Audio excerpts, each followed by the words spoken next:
काल मी इंस्टाग्रामवर हा पोल टाकला होता आणि खूप जणांनी याचे चुकीचे उत्तर दिलेले आहे.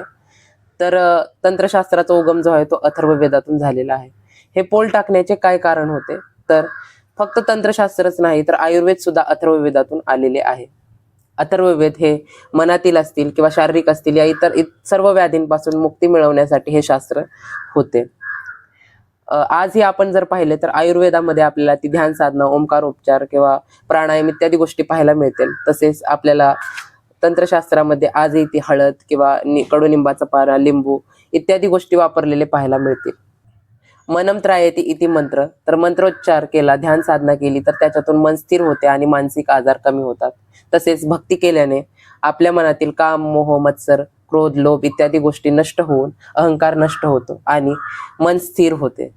तसेच जे आपल्या शरीरामध्ये भौतिक असतील किंवा जड व्याधी निर्माण झालेल्या आहेत त्यांसाठी आयुर्वेद असते.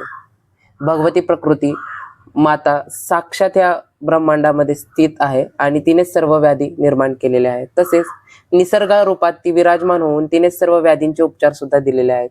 त्या उपचारांना एकत्रित करून बनवलेले शास्त्र म्हणजे आयुर्वेद आहेत.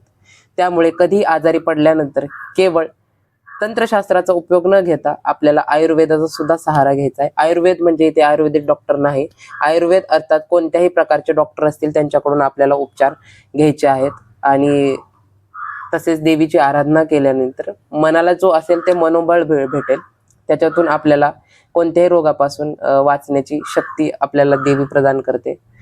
तर तुमचे यावर काय मत आहे कमेंटमध्ये नक्की सांगा. आणि याच्यावर विस्तारित व्हिडिओ जर तुम्हाला हवा असेल तर मी तो यूट्यूबवर नक्की बनवेन. त्यासाठी कमेंटमध्ये ओम शक्ती लिहा, मी व्हिडिओ नक्की बनवेन.